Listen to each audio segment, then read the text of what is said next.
semuanya, di video kali ini kalian akan ditemani bersama kami dengan saya Sunhaudia, kemudian ada teman saya Rafael Zulkarnain.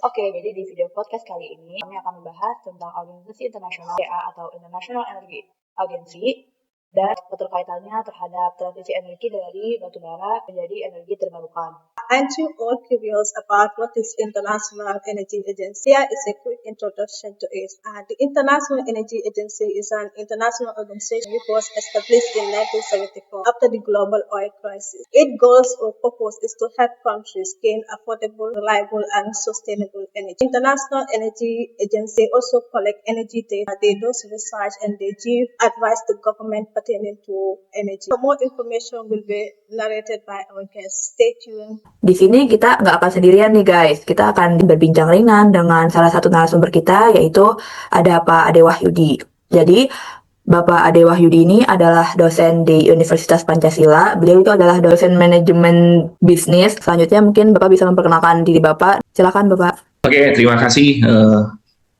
Haura, kenal buat semua teman-teman, Pato dan juga Rafa.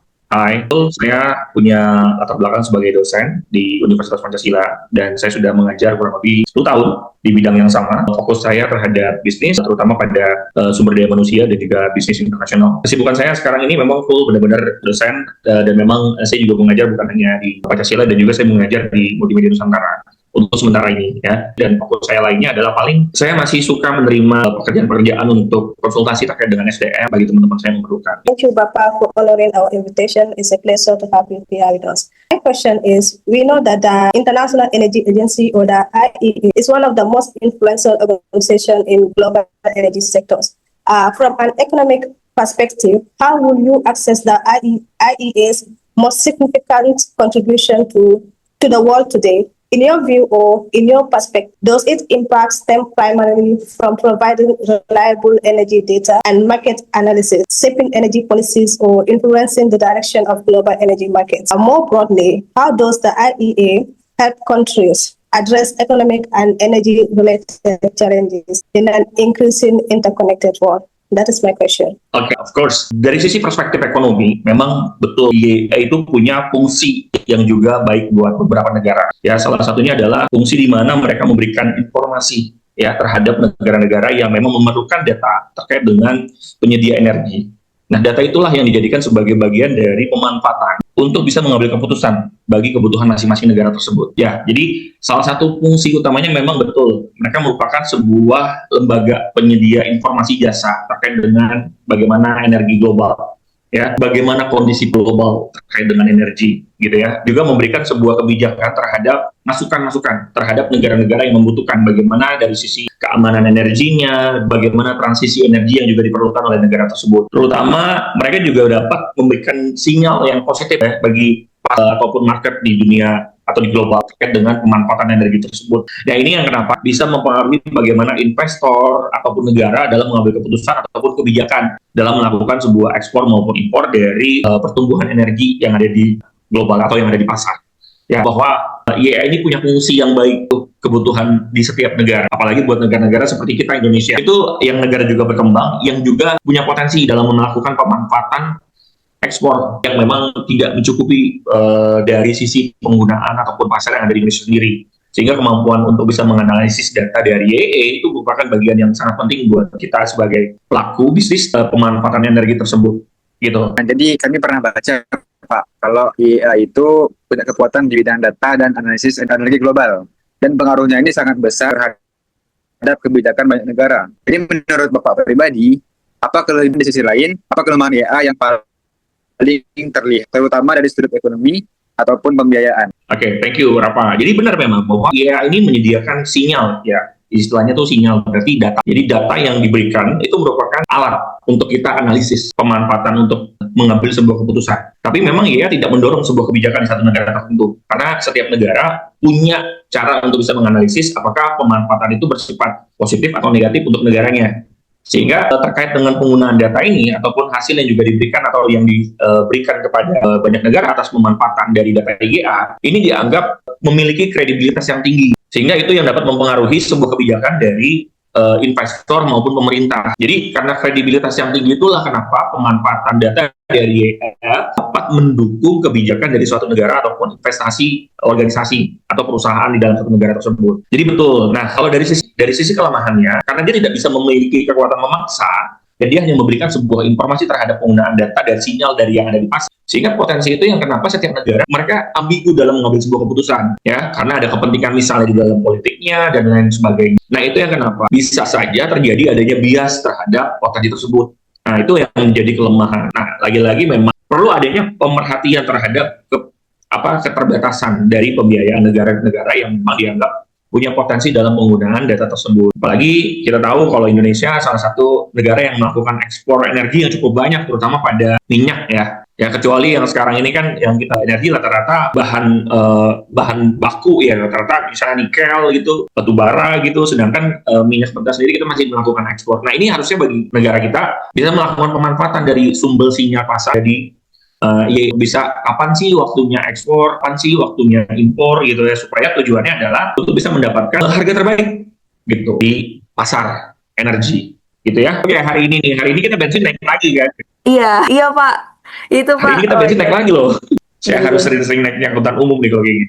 Oke, jadi benar ya memang Indonesia sendiri tidak masuk ke dalam anggota, ya betul. Tapi bukan berarti Indonesia ini dirugikan ketidakhadiran kita dalam anggota IEA. Kenapa? Karena sebenarnya informasi tersebut kita bisa akses kok. Kita juga masih bisa ikut dalam kerjasama teknis di dalam kegiatan itu. Bahkan kita juga bisa ikut dalam forum diskusi yang mereka buka untuk forum umum di semua negara. Memang itu sebenarnya tidak masalah secara langsung, tapi itu juga bisa memberikan informasi terhadap kebijakan ekonomi yang ada di kita di Indonesia. Itu juga bisa ikut serta dalam aktivitas kegiatan IEA sendiri. Jadi bukan berarti itu membatasi, enggak ya. Jadi kita masih bisa dapetin informasi data-data market dari IEA dan lain sebagainya, itu kita masih bisa terlibat. Tapi memang betul dalam pengambilan keputusan, dalam pengambilan suara kita tidak dilibatkan secara langsung. Tapi harapannya sebenarnya kita juga bijak. Kenapa kita tidak bisa dilibatkan secara langsung? Karena kondisi pasar yang juga kita nih sebagai negara berkembang nih yang juga tidak gitu dalam mengikuti pergerakan harga pasar yang ada di luar sana. Sedangkan kan negara-negara besar, negara-negara penghasil minyak dan juga negara pengimpor minyak kan bukan hanya Indonesia saja, masih banyak negara-negara lain yang melakukan pemanfaatan jauh lebih besar dibanding Indonesia. Nah itu yang kenapa mereka lebih penting gitu buat mereka, karena penggunaan energi mereka lebih banyak dibanding kita.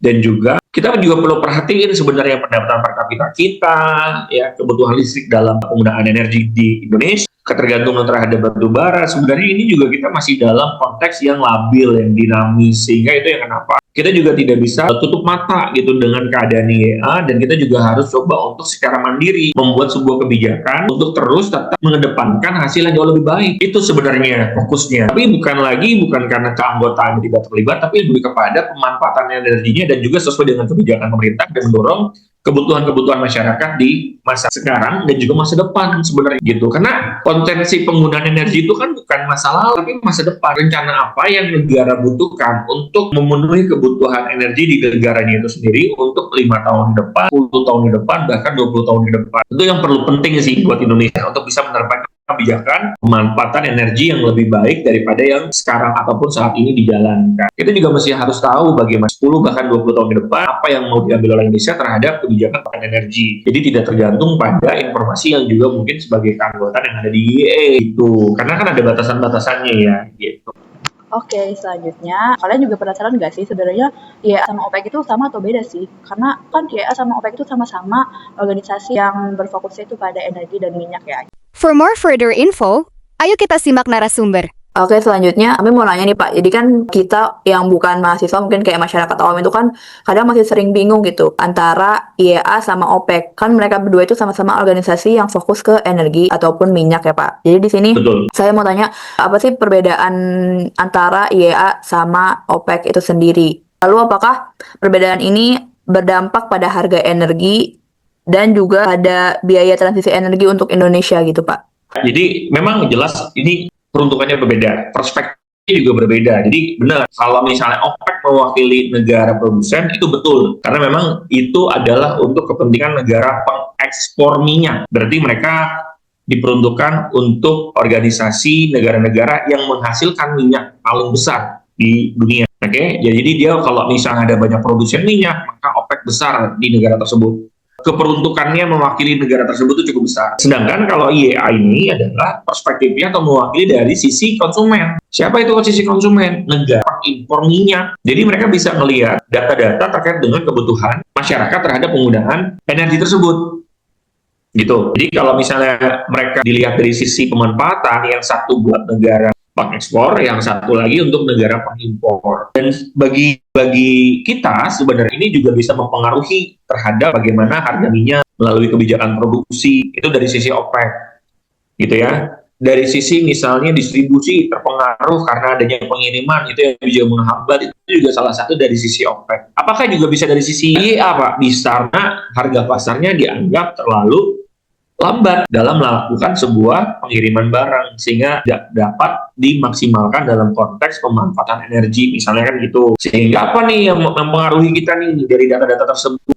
Apakah misalnya pemerintah perlu melakukan subsidi energi? Contoh misalnya yang dilakuin sama Indonesia untuk mengurangi dampak energi, misalnya energi minyak gas bumi itu lagi sulit misalnya. Yang dilakuin sama Indonesia apa salah satunya kemarin itu menganjurkan para pegawai sipil negara untuk misalnya mereka menggunakan angkutan umum sebagai transportasi mereka, itu yang pertama. Yang kedua, mereka menggunakan WFH sebagai bagian untuk mengurangi dampak dari penggunaan kendaraan. Ya itulah ya kenapa kebijakan tersebut akhirnya muncul. Itu dari kepentingan dua organisasi tadi, yang satu OPEC, yang satu IEA. Atau mungkin terjadinya karena adanya inflasi. Betul, di energi juga bisa mengakibatkan adanya inflasi terhadap harga penggunaan bahan baku yang digunain. Konsumen juga akhirnya juga mulai resah karena harga untuk penggunaannya jadi lebih mahal. Nah, itu tuh yang masuk ke dalam kebutuhan dari organisasi. Jadi, kita dari sisi produsen maupun dari sisi IEA sebagai konsumen juga bisa melihat dari pertumbuhan data yang memang bisa dimanfaatkan dari dua organisasi besar ini.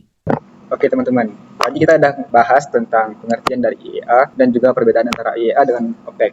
Sekarang kita akan ngebahas tentang isu terkini. Di Indonesia itu ada yang namanya GETP ataupun Just Energy Transition Partnership. Apa itu? Itu adalah kemitraan pendanaan internasional yang bertujuan untuk membantu negara-negara berkembang yang sangat bergantung pada batu bara untuk mempercepat transisi menuju energi terbarukan secara adil. Nah, GETP ini sendiri dia diluncurkan pada tahun 2022 oleh G20 Summit di Bali, di Indonesia. Nah, targetnya ini adalah mencapai net zero emission. Nah, selanjutnya kita sekarang membahas tentang krisis energi yang saat ini terjadi. Jadi pada tahun 2026 ini, dunia sedang dihadapkan oleh krisis energi, di mana adanya blokade geopolitik di Selat Hormuz yang merupakan jalur transportasi utama sepertiga minyak dunia. Asia Tenggara itu dia mengimpor sekitar 56% kebutuhan minyaknya dari Timur Tengah. Apabila Selat Hormuz ditutup, otomatis akan terdampak bagi negara-negara di kawasan Asia Tenggara. Nah, sekarang kita akan membahas tentang peran IEA dalam transisi energi dari batu bara ke energi terbarukan. Jadi karena IEA ini adalah organisasi antar pemerintah yang bertindak sebagai penasihat kebijakan energi strategis dunia, jadi dalam konteks ini, transisi global dari batu bara ke energi terbarukan, IEA ini memainkan peran yang sangat penting sebagai kompas dan pengawas melalui beberapa fungsi utamanya. Kita akan melihat dari narasumber kita. Tadi kan di pertanyaan sebelumnya ada dibilang kalau Indonesia ini dia nggak masuk ke dalam IEA. Nah, jadi kan IEA ini kan dia mendorong dunia cepat-cepat meninggalkan batu bara. Tapi negara berkembang seperti Indonesia ini masih butuh listrik murah dan pertumbuhan ekonomi. Nah, apakah menurut Bapak pendekatan dari IEA ini adil secara ekonomi untuk Indonesia ataupun negara berkembang lainnya? Lalu kami ingin mengaitkan dengan programnya GETP yang membantu pendanaan transisi di Indonesia. Apakah program ini tuh efektif atau enggak? Gitu, Pak. Oke, jadi memang setiap kebijakan yang diambil sih ada sesuatu yang dikorbanin, ya. Setiap kebijakan yang diambil pasti sesuatu ada yang dikorbankan. Misalnya kenapa sih menyarankan tidak lagi penggunaan batu bara misalnya? Ya karena jelas, karena ada perspektif dari sisi iklim global, kerusakan hutan dan lain sebagainya. Itu yang berdampak kenapa pada misalnya cuaca ataupun iklim di dunia secara menyeluruh. Jadi karena faktor itu sebenarnya, tapi kan tetap ya, apakah sumber daya di Indonesia untuk pemanfaatan energi terbarukan itu sudah baik atau belum, sudah siap atau belum? Gitu. Jadi mungkin kita nggak bisa lihat dari sisi yang sekarang. Kalau misalnya terus-terusan kita menggunakan pemanfaatan batu bara, ya Indonesia udah nggak lagi ada hutan gitu ya. Apalagi pemanfaat nikel misalnya untuk kepentingan baterai misalnya, itu juga sama aja kan, rusak juga lingkungan, sehingga menciptakan sebuah iklim yang juga akhirnya meresahkan untuk negara itu sendiri. Dampaknya apa nih? Misalnya salah satunya kemarin yang terjadi longsor, gitu ya. Itu kan bagian dari perusahaan dan atas pemanfaatan lahan yang dianggap penting untuk kepentingan masyarakat, ya misalnya pertambang batu bara dan yang lain sebagainya, kan ada pengerusakan lingkungan. Nah ini ya, Kenapa teman-teman juga mesti harus coba pertimbangkan terlebih dahulu kira-kira apakah perubahan dan pemberhentian tadi itu positifnya adalah iklim, tapi secara pemanfaatan sebenarnya dengan batu bara masih dapat harga yang murah untuk penggunaan listrik misalnya, karena sebagian listrik kita masih dibuat oleh batu bara sendiri.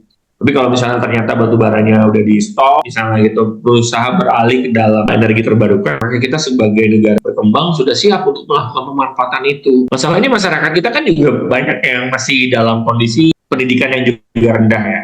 Bahkan banyak di antara kita juga masih banyak menggunakan, misalnya contoh, masak aja, kita masih nemuin orang yang masih tidak lagi menggunakan gas misalnya. Apakah sebanding atau enggak? Ya, nah itu yang kenapa menurut saya perlu menjadi pertimbangan Indonesia ketika mau melakukan sebuah pemanfaatan energi untuk kepentingan masyarakatnya. Pasti akan ada yang dikorbankan dan pasti akan ada yang menerima manfaat dari apa yang sudah dikorbankan.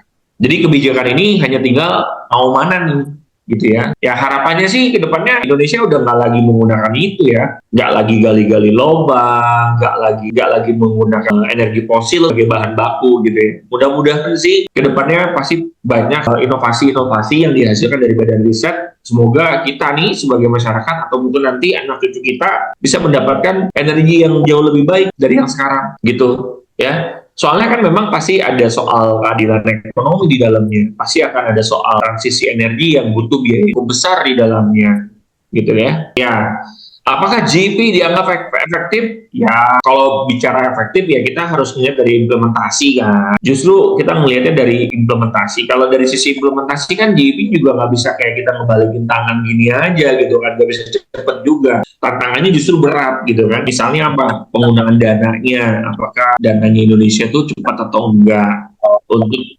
transisi energi tersebut ya. Terus apakah pinjaman misalnya ataupun dari sisi hibah misalnya itu menutupi kebutuhan penggunaan terbarukan atau ya yang ketidakjelasan terhadap proyek yang udah dibangun. Ya kan kalau Indonesia kamu tahu sendiri, per tahun kapita setiap anggaran yang udah diajukan tahun depan bisa berubah tergantung kebutuhannya gitu. Jadi ini juga punya resiko gitu. Sehingga kita juga nggak bisa bilang bahwa itu berfungsi secara efektif atau enggak. Karena lagi-lagi pasti akan ada kepentingan di dalamnya. Kalau misalnya perannya dia bagus atau enggak, ya perannya bagus. Masalahnya adalah apakah negara mendorong itu secara penuh atau enggak? Itu jadi pertanyaan saya. Finally, before we conclude this discussion, many of our audience members are university students and young people who are concerned about the future of energy and sustainability. What message would you like to share with them? Buat teman-teman mahasiswa, yang paling penting itu adalah kita harus pahami bagaimana sebuah negara melakukan sebuah transisi terhadap energi. Bukan hanya dari sisi yang dianggap lebih bersih, gitu ya. Bukan hanya dari sisi yang dianggap terjangkau, tapi juga mungkin bisa lihat dari sisi lapangan pekerjaan dan juga tidak meninggalkan beberapa kelompok yang kita anggap rentan. Karena pun mereka harus menikmati fungsi ataupun dari sisi energi yang kita gunakan, gitu ya. Karena pada akhirnya tantangan terbesar itu adalah menyeimbangkan tiga hal tadi, yaitu pertumbuhan ekonomi, keamanan energi, dan juga keberlanjutan lingkungan. Nah itu yang menjadi poin penting buat kita mahasiswa, ya, dan juga buat teman-teman yang menggunakan energi di rumah untuk tetap sama-sama pastikan bahwa keamanan energi diterapkan, keberlanjutan lingkungan juga diterapkan, dan juga adanya pertumbuhan dari sisi ekonomi. Nah, kita buat teman-teman mahasiswa coba mulai tambah lagi pengetahuannya bagaimana literasi tentang energi dan juga perubahan iklim, apakah pengaruh besar terhadap negara-negara kita misalnya. Terus bagaimana kita bisa mengkritisi berdasarkan data, bukan hanya pada opini terkait dengan kebijakan negara dalam mengambil sebuah keputusan, gitu ya. Misalnya, oh BBM hari ini naik, gitu ya. Kita harus coba lihat alasannya kenapa sih BBM itu dinaikin, ya. Pemanfaatannya bagaimana, ya. Kenapa bisa naik, gitu ya. Nah, teman-teman coba bisa lebih banyak lagi gitu mendapatkan informasi supaya jadi lebih paham gitu kenapa bisa ada kenaikan terhadap bahan bakar minyak. Salah satu pemanfaatan energi yang kita manfaatin kan gitu. Sama ya tadi ya, terutama lebih kepada mengurangi pemborosan energi di dalam kehidupan sehari-hari. Ini penting buat teman-teman mahasiswa dan itu bisa diajarkan sejak dini ataupun ke adik-adiknya nanti terhadap pemanfaatan energi yang dianggap boros itu mulai itu dikurang-kurangi gitu ya. Dari saya pesannya itu aja. Mudah-mudahan teman-teman bisa dapat insight dari materi saya atau dari jawaban-jawaban saya terkait dengan organisasi. Baik Bapak, terima kasih banyak. Itu sangat amat insightful banget ya dari tadi Bapak memberikan insight ke kita tentang dan dari sudut pandang ilmu ekonomi juga. Kami mau berterima kasih banyak banget kepada Bapak Ade Wahyudi sudah bersedia untuk menjadi narasumber kami untuk podcast kali ini. sangat amat insightful banget. Terima kasih banyak Bapak. Semoga juga itu bermanfaat ke teman-teman semuanya. Last but not least, ayo kita simak penjelasan narasumber kedua. Mungkin sebelumnya saya izin memperkenalkan Bapak kepada teman-teman saya. Jadi Bapaknya adalah Bapak Dr. Insinyur Surya Dharma MBA. Beliau adalah Ketua Indonesia Center for Renewable Studies dan juga mantan Ketua Umum METI ataupun Masyarakat Energi Terbarukan Indonesia. Nah mungkin Pak, tanpa memperpanjang mukadimah lagi, silakan. Sebetulnya kan begini, pelaksanaan transisi energi ini adalah follow up dari kesepakatan yang dihasilkan di dalam Perjanjian Paris ya tahun 2015 pada COP21. Nah, sifatnya itu memang sifatnya adalah voluntary gitu ya. Jadi semua komitmen yang dilakukan oleh internasional itu tidak ada yang mewajibkan, tetapi voluntary. Nah, voluntary dalam konteks ini semuanya itu berdampak. Itu IEA dan terutama IRENA itu adalah International Renewable Energy Agency yang bermarkas di Abu Dhabi ya. Itu beranggotakan hampir 200 negara termasuk Indonesia. Itu punya kesepakatan gitu. Mereka menyusun roadmap bagaimana melaksanakan transisi energi termasuk IEA gitu. Nah, kenapa ini menjadi penting? Karena komitmennya adalah komitmen untuk mengantisipasi perubahan climate change ya, untuk perubahan cuaca secara keseluruhan di seluruh dunia. Dan karena itu IRENA sebetulnya yang menyusun bahwa tahun 2050 itu seluruh dunia itu sudah harus mencapai apa yang disebut dengan net zero emission. Karena emisi secara global pada saat ini itu sudah melampaui ya, emisi-emisi yang sebagaimana yang diharapkan. Kesepakatan yang dihasilkan di Paris, kenaikan suhu maksimum pada tahun 2050 itu adalah maksimum 2 derajat. Ya. Nah, derajat-derajat itu dihasilkan dari mana? Itu dari berbagai negara gitu. Jadi semuanya sudah dihitung, setiap negara sudah dihitung emisinya, baik itu negara maju maupun negara berkembang.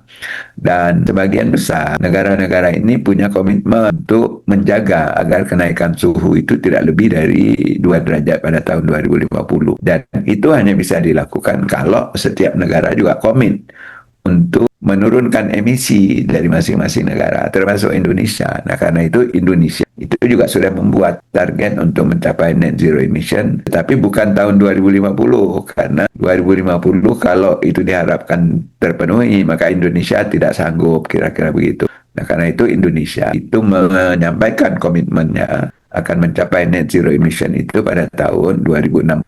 Nah, roadmap-nya sudah dibuat, mungkin bisa di browsing roadmap yang sudah dihasilkan sampai tahun ke 2060. Nah, itu Indonesia karena saat ini bergantung sebagian besar itu adalah kepada batu bara ya, terutama listrik. Sementara batu bara itu menghasilkan emisi yang terbesar dibandingkan dengan jenis energi lainnya, baik itu minyak, gas ya. Kalau yang lain-lain dari energi terbarukan kan emisinya relatif sangat kecil gitu ya, bahkan hampir nol gitu. Nah, oleh karena itu dunia itu diharapkan akan menggunakan energi itu beralih dari energi fosil ke energi terbarukan dalam rangka untuk memenuhi target itu. Kira-kira begitu. Oke, baik. Jelas. Terima kasih banyak Bapak. Ya. Cukup jelas. Ya. Mungkin karena juga dengan waktu yang terbatas ini, mungkin boleh kami akhiri Pak sesi kita. Saya beserta dengan teman-teman saya ingin mengucapkan terima kasih banyak atas jawabannya. Oke, good luck. Pak. Ya. Terima kasih banyak Bapak. Okay, as we all see that in our discussion, the International Energy Agency has successfully transitioned into coal to the renewable energy. Itu benar banget sih, itu juga tadi dari sini bersama sama kalau ternyata emang IEA sama OPEC itu mereka punya perbedaan sama plan masing-masing terkait sama transisi energi ini. Nah, terus dalam implementasinya itu ada yang namanya itu JETP dalam negara berkembang, karena JETP ini dia dibantu negara berkembang dalam mengembangkan dari coal ataupun batu bara ke renewable energi. Nah, apakah ini efektif? Itu tergantung daripada pelaksanaannya kan. Iya. Guys, mungkin sekian dari diskusi kita pada hari ini tentang peran dari transisi energi batu bara ke energi terbarukan. Terima kasih banyak atas perhatiannya. Bye guys. Bye.